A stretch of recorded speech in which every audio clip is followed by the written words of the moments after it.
I know. Well, I know that. It's just a question of how we defeat that. Hmm.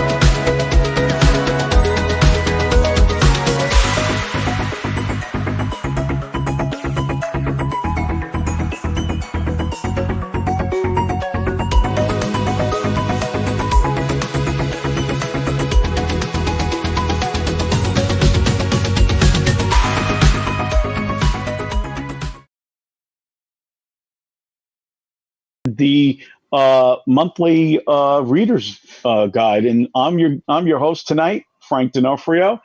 I asked specifically for this assignment because the person that we're going to have on tonight is going to be, his name is Chris Adamo, and Chris wrote a book called Defeating the Rule Rules for Defeating Radicals.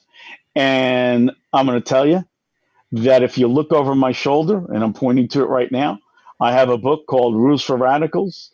The Democrats use that. That's their playbook. That's how they go out, and that's how they steal elections. That's how they steal your mind, and that's how they're going to go after us in 2020. So I'm here today. My name is Frank D'Onofrio. Fanfare is going to be a little bit more relaxed tonight because it's not at a rally and it's not a town hall. It's a discussion. And it's a discussion about a man who's got a book. Okay.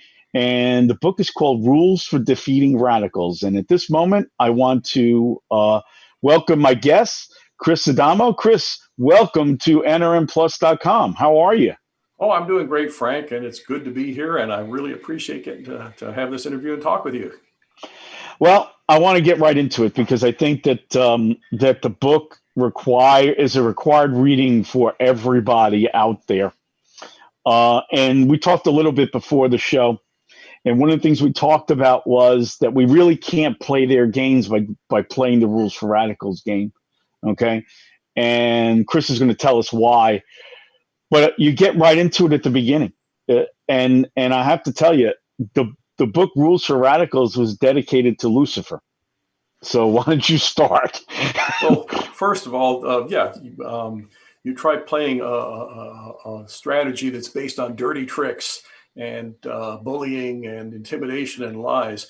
We don't do that well, and we shouldn't. That's not how we advance our agenda. I mean, the leftist agenda came from Marx. It was founded on lies from the beginning. It can Right. only be advanced through lies. That's how they operate. We can't counter leftist lies with conservative lies. What we got to do is counter with the truth. The thing that, and at times, actually had people be critical. They say, well, if we're not going to play to win, if we're not going to play hardball, we're not going to win. I'm not saying that. I'm saying we don't play hardball according to their tactics. We have our own. And when we have our own, which involve speaking the truth and not backing away from the truth and coming at them and not falling into their traps of what we can and can't say, what we can and can't do, but carrying on the fight in an honorable manner as determined by us, they suddenly are at a disadvantage. Absolutely, Chris. You know what? You got to use the principles that they set this up because you have to understand what the radical left is all about. And I think you bring it up in your introduction and you talk. First of all, I got by reading your book that you're not a fan of Alinsky by any stretch of the imagination. Absolutely right. And you uncover him very, very well in the first 4 or 5 chapters. You take him apart and you say, well, this is what they'll do. This is the type of person I was expecting. And we talked about it in our pre conversation. I was expecting the anti rules, but you didn't do that at the beginning. You did something different. Explain what you did. Well, and I started fully with that intention, that we would just look at his rules, how he was going to do things, and this is how we counter it. Two things have happened. First of all, that was written in 1971. Like any cancer, It has metastasized significantly since then. Um, the other thing is, again, we don't play dirty. We don't try to just undo what he's done, because at that point we're fighting a purely defensive fight. In the most stridently defensive fight, if that's all you do, you break even. So what I decided to do instead, what I realized I had to do, was look at who they are, how they operate, including his rules and including the things that they've done since then, to take it a notch lower, if you will, and say, okay, what are they? What is it that they're vulnerable to? And how do we focus on getting our side to recognize that we do that? The big thing that we don't do is they set the line for us. They set the rules. This is the way we're supposed to play. And we're not allowed to say something that's out of line. We're not allowed to do something because that's mean spirited. It's hateful. It's, on down the list. We're not going to do that. What we're going to do is say, what is it that we are trying to accomplish, and how do we overcome their obstacles and the dirty tricks that they pull? Well, I want to talk to you about that, because a lot of times the conservative base says, well, I'm not going to go down to their level. Okay. And I've always, and the reason I got to started doing this was because my wife said, enough of yelling at the television set. Okay. We've all been Okay. there, Frank. I mean, and it's like, somebody will say something and then they'll let it go. Like, for example, I'm going to lay it right out on the table. We've been hearing for the last, 8 weeks, that these are peaceful protests. Yeah. Peaceful. Right. Okay. And I watched Chris Wallace on Sunday morning. And they don't go, this is a peaceful protest. Okay. Right. I heard the mayor of Washington actually say, oh, these are peaceful protests. Yeah, it was going to be a summer of love. Down. Yeah. So let's talk about that. We don't want to get down to their level, but that doesn't mean we don't fight back. Absolutely. Now, here's the thing about that. One of my chapters, by the way, is how they have succeeded in destroying our moral certitude, our recognition that what we're doing is right. And a perfect example, in light of what you mentioned about the peaceful protest, is the McCloskey couple out there in St. Louis that they saw these people breaking into their community and they pulled their guns out. Okay. All of a sudden, community on their land, came to their house. The only two people that have been violent, according to the leftist media, are those two people. Everybody else has been the, summer of love and a block party, I think the mayor of Seattle called it, and all this nonsense. And so here these two people come out and they say, you know what, we're not going to let you overrun us. And they've got guns out there.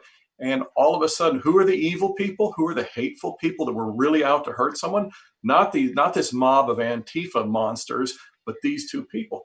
Typically, here is the key. Typically, our side, it's almost like battered wife syndrome. We've been conditioned at that point to go on the defensive. I'm sorry, I didn't mean to seem like I was threatening anybody. I was just scared. Please don't think that I'm a violent person. And all I'm doing at that point is defending myself, and I'm making excuses for why I really shouldn't have done what is right. Instead of coming out and saying, you know what, you come on my lawn with an intent to do me harm, you're darn right. Not only did I have a gun, but it was loaded, and I was getting ready to point it at you guys. Well, what's interesting is that people talk about President Trump in a negative light, saying that he's not, quote, presidential. Yes. Okay. And let's talk about presidential. Let's talk about a man in Britain, okay, back in right before Hitler, okay, who decided to appease Hitler, okay? And where did that get him? Where did that get Neville Chamberlain? Peace in our time, and we saw the peace. England almost lost the war because of it. And Chris, I throw this out to people that say, when the press goes at President Trump and they say, President Trump, do you deserve to be reelected when so many thousands of people died? Mm-hmm. And the question I would love to see, I would love to know if they ever asked Winston Churchill, okay, in the middle of the bombing in Britain, okay, by the Germans, to say, Mr. Churchill, do you think that you should be reelected when thousands of people are dying in Britain by the Germans? How do you justify those kind of questions? And I think what we've learned from our president is that we just don't accept the less Yes. version of what's going on, but we actually fight the less version with reality. Okay, Yep. go and talk about that. I think you've nailed that. Well, I'm going to defend myself here a little bit because I did start writing the book in 2015. However, if you want to look at a great example of how not to fall into the snares and traps that the left sets for us, look at Donald Trump. I'll give you just the moment that he could have, they kept thinking that one thing after another, that this was the end. His supporters were going to abandon him. His supporters, we heard that all throughout the campaign. Yeah. We've heard that ever since he got inaugurated. There was one moment there where, in a theoretical sense, I say he could have disillusioned his supporters. He would have had to have not been Donald Trump to do it. But when he came down the stairs that very first time, when he announced that he's running, and he talked about the rapists and murderers and other criminals coming across the border, the left had a full-fledged Alinsky strategy in place, ready to take him out. And the plan was this. The next time he got in front of the microphone, they were going to tell him what a mean, bigoted, narrow-minded, xenophobic, every other thing that he was for making such an awful, hateful statement like that. The plan was, the expectation was, he was going to apologize, say, look, guys, I didn't really mean that they're all that. I'm sorry. I didn't mean to, there's lots of nice people there, and back off from it. Now, at that point, two things would happen. Number one, we would be totally deflated, you and me and everybody like us, because all of a sudden he's not standing against them. Number two, he loses that momentum. He loses the lead in the Republican field. Those same people would turn around and hold him up as a trophy to the rest of the candidates, telling them, see what happened to him. And it didn't happen to him because he backed down. It happened to him because he made the statement in the first place, which is a lie, but that's how they operate. At that point, he is the reason that the rest of them think that they have to sit down, shut up, and back up.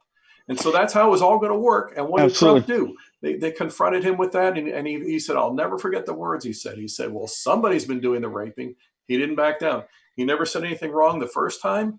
And he wasn't going to apologize for the second time they confronted him. You know what? I heard many years ago that if Nixon would have taken all the tapes, thrown them on the White House lawn, and thrown gasoline on it and burned them, that would have been the best thing that he could have done. That would have been a Donald Trump moment, if you would think about it. Absolutely. But there again, obviously Nixon was doing something wrong. Trump's point was, I didn't do anything wrong. Because when they did come out with that tape where he made the one crude comment, and again, all of these moral reprobates in the Democrat Party were acting like their little sensitive virgin ears had been affronted because he made that one comment. He came out and said, you know what? I shouldn't have said that. That wasn't the right thing to do. Fine. He was telling the truth then. My rule number one, if you get to chapter 9 there, or chapter 8 there, rule number one is never, ever apologize unless you've actually done something wrong. And then at that point, you may be very specific. Here's what I did wrong. I didn't do what you're accusing me of. I'm not apologizing for what you're accusing me of, you, the leftist. I'm going to apologize for what I actually did wrong. The rest of the time, we say no. Hold on a second. We got to talk about that for a second. Ted Yoho from Florida had a spirited discussion with AOC on the steps of the Capitol. Okay, a very spirited discussion, and they separated. When they separated, he started walking down the stairs, and it was heard by a reporter, it was heard that he said effing B. Okay? And again, as we said, which is typical of the left, I have been hurt. Oh, my gosh. Yeah, so AOC of all people. AOC of all people, who disparages everybody. All of a sudden, she gets on her moral high horse. Yep. And says, virgin ears herself. Absolutely. Yeah, and says how they can talk about women like that in that manner and that way. Okay. Now, Ted Yoho on the House floor did not admit that he said that. What he did admit was that if what he intended or what was intended hurt her, he apologized for that. He did not admit saying it, just like you said, didn't make an admission. He said, if I mistreated you, I apologize for how I spoke to you, which is civil. I wasn't civil to you, and that's fine. Yeah. Okay. Oh, there's no, first of all, there's no requirement. I have to cut in there. There is no requirement to be what they call civil to them. Absolutely. Because Well, when we you don't look know at what how she she was with said, him either. yeah, exactly. When you look at what she said, when she uses terms like bigot or white privilege or Yes. any of these kinds of things, those are absolutely, those are vile affronts, totally dishonest, totally typical for the left. But as far as they're concerned, they're okay. So if he called her a witch and wasn't nice to her that way, if he feels like he shouldn't use that language, that's something he needs to get a handle on. But as far as saying, I'm sorry I hurt your feelings, I don't think he should have gone that far. Well, He should have come out and said, look, you and the people you hang around with use far worse language on each other as well as us than anything you heard yesterday. So don't give me your charade here and don't well, give me your grandstanding. let me continue. They brought the reporter in after they showed that on CNN, and they switched it around, and they said how offensive it was for not admitting that he had said it. Yeah. One way or I another, didn't they're say it, offended. but Right. it's offensive for not admitting that I didn't say it. But Right. that's okay. I want to go to your book because I think that one of the things you bring up in the book was a characterization of why what you said is so true.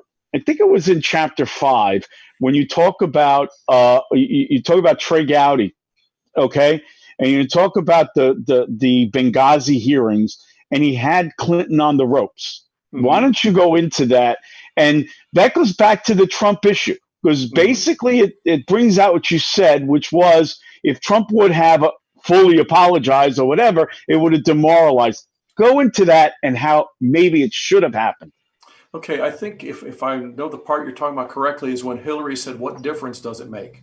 No, when he came out with his findings, and his findings were not quite as it didn't quite hit her as hard as it should have. Okay, well, first of all, none of them hit her the way they should have, Right, because the truth is that, and again, the comment that I specifically remember here is when she said, "So 4 people are dead. What difference does it make?" right. And everybody kind of, well, okay, what do we say now? Well, there's a big difference that it makes because either those people died because we didn't know that they were going to be attacked, or you people, Hillary, knew and were given many warnings that they were going to be attacked, and you did Yep. nothing about it. And at that point, you're culpable for the deaths of those people. Nobody said that. Nobody Everybody, said that. everybody acts like, well, what difference does it make? Yeah, okay. Gee, I guess we can't bring those people back. That is not the point. The point is that we knew that Hillary, Obama, the whole national security team had plenty of warnings that something bad was going to happen in Benghazi. And they could have got those people out there and they didn't. And so, Hillary, those 4 people are dead because of you. Yes, and and you go into it. I think is in chapter on page 107 that you really can't say that. You can't Yeah. say you know I mean, what they should have said is, Madam Secretary, excuse me, but that conduct is unprofessional. You are responsible. Excuse me. The great Democrat Harry Truman said the buck stops here. Yeah. When is the buck gonna stop at your doorstep? Okay, but nobody quite does that.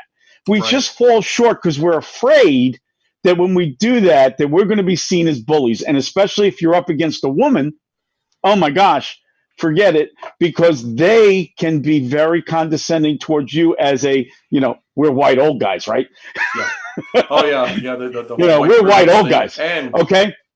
being males on top of it. I mean, Oh yeah, and now the new one was now it's okay to call a white older woman a Karen. well, Okay, that goes right. so isn't that? I mean, let's talk a reverse. I'm not saying that what we do is that we use their tactics. What I'm saying is we need to say, are you throwing a disparaging remark at me because of my sex or my age or whatever you want to do? Just be nice. Well, right off the bat, you mentioned one of the things, and I almost felt like I was arbitrating a playground argument when I discussed the whole thing of you can't say that. But do you realize how many arguments or how many valid points from our side have been shut down over the years just because the left comes out and says you can't say that? And again, I mentioned Trump earlier when he said about the rapist coming across the border, and the reporter said that word for word, you can't say that. And Trump's response was, somebody's doing the raping. In other words, It's the truth. Not only, yes, I can say that, but yes, I should say that because it's the truth.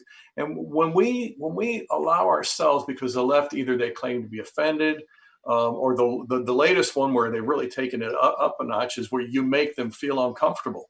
You know what? If you're Oh, burning down my city, I'm uncomfortable about that, and I'm going to let you know it. And if that makes you uncomfortable, go stop the people burning down the city. But don't take it on their terms. Don't accept their framework for, Frank, this is how you can win the battle, but you can't carry a gun. I get to carry a gun. You have to stand there and wait till I start shooting. You can't shoot back. Guess who's going to win when we play by those rules?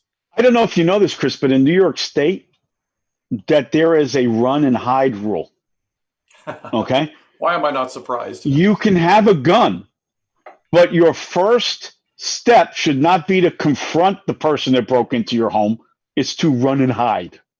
Mm-hmm. And then if they play hide and seek and they find you, then you can shoot them. If you win, yeah. If you win, it's beyond this. It's beyond imagination. But what I was getting at earlier with the Trey Gowdy thing, and you brought it up, is in the book, and you pretty much put it on. You say Trey Gowdy had an opportunity, okay, when he produced his report to catch Hillary, okay, and pretty much bury her. Mm-hmm. But he was nice. Oh, okay. Okay. Yeah.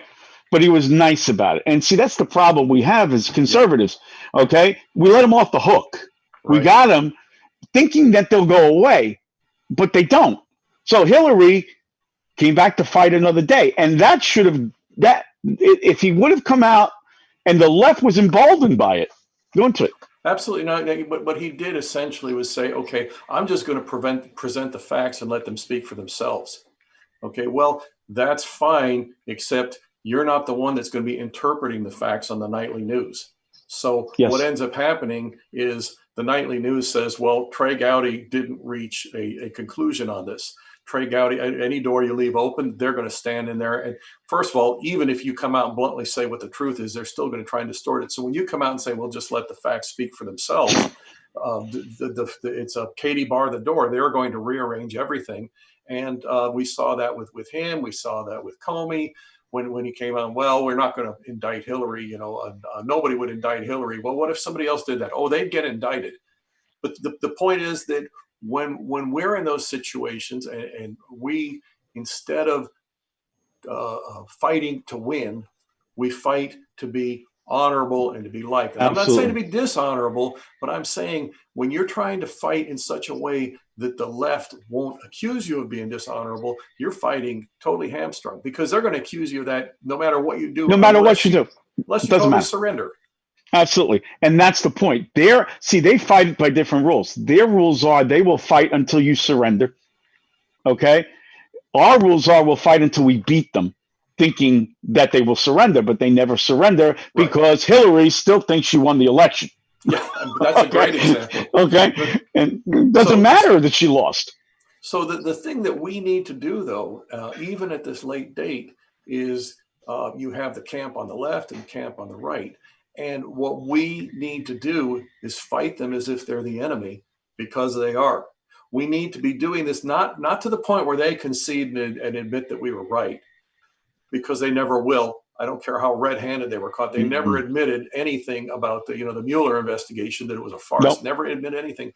But what we've got to do is fight in such a way and carry forth the torch in such a way that the people, the mom and pops watching from the sidelines, watching them on one end and us on the other, come to the realization that this is what these people are. We're in a perfect place to do that right now, between the whole Wuhan flu pandemic panic and the whole riot thing that they've done. What they've done to wreck the country needlessly. People are noticing this. People are noticing that, we have every sign of a pandemic except the bodies. We have all these peaceful protests that are burning down our cities, and they're in league with all of this. So we're in a place to do that. Well, you start doing that and they say, well, you're mean-spirited or you're fear-mongering. You know what? I'm fear-mongering because you people are scary, what you're trying to do to the country. Well, so I'm going to fear-monger.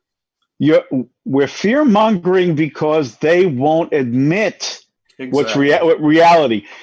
Today, okay, a video was posted today, okay, of Chairman Nadler on the House legal committee, and he basically said that the riots in Washington, the state of Washington, in Portland, are made up. Right. They're made up. But that They were a never myth. happened. He It's a called myth. them a It never myth. happened. It Yeah. never happened. Yeah. Okay, and we're crazy. We're just this is all a conspiracy that Trump made up, and it's like, excuse me, and I'm hearing, and I've read some crazy things on the internet today, that the left is going to steal the election by claiming they won, even if they didn't win. They're just going to claim they won. Well, that's what they did in 2016, and thankfully we got Donald Trump in there. If we'd had Jeb Bush in there, he would have conceded just to be nice. But with Trump in there, he's saying, no, you didn't win, and no, we're not going to play like you won. You remember back in the 2000 election, we had the whole debacle in Florida, and we had the Senate, the Chads. Oh yeah, that whole thing exactly. And Trent Lott, the Senate Majority Leader, who's only leader by one vote, but he was a leader, and he came out and said, you know what? We're going to show the Democrats, because they're all upset about what happened in Florida. We're going to show them we mean them no harm. And so he gave them equal chairing in the committees. He turned over all of this authority to them.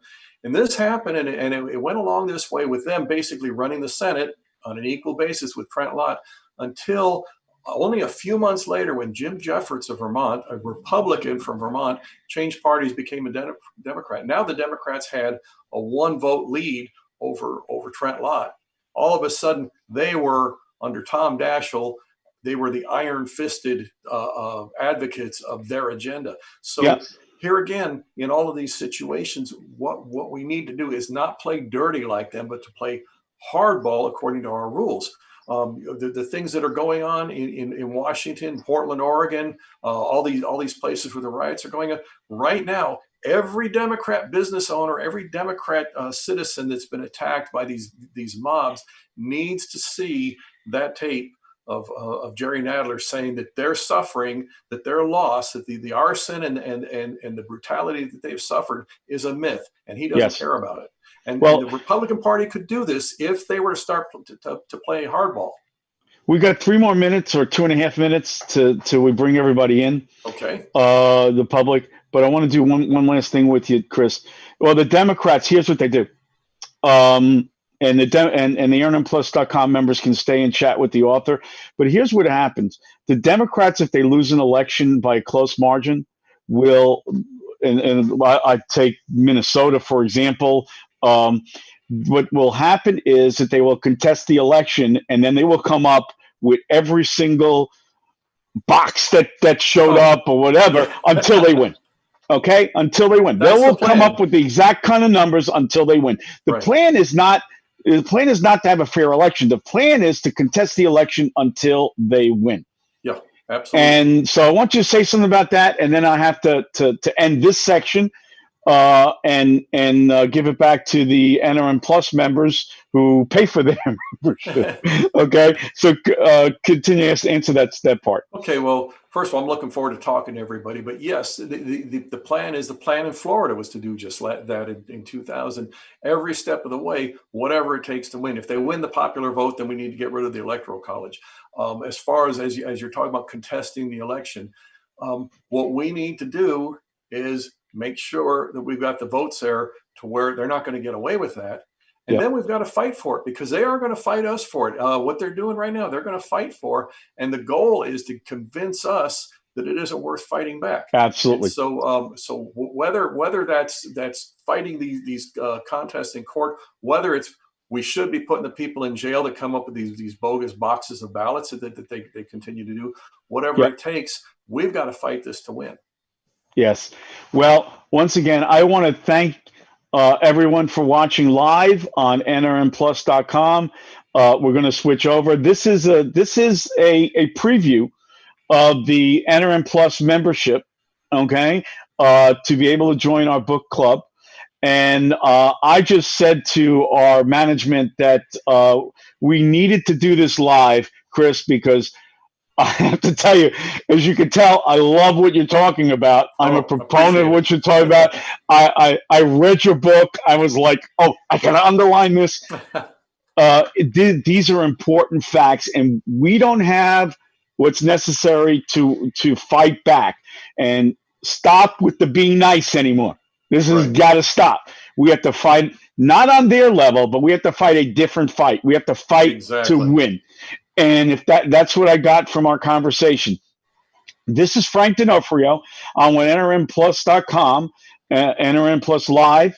And I want to thank Chris for joining me today. And we're going to take about 5 seconds to switch over. If you want to join, go to your NRNplus.com site and sign up, and you could be a member. Thank you very much.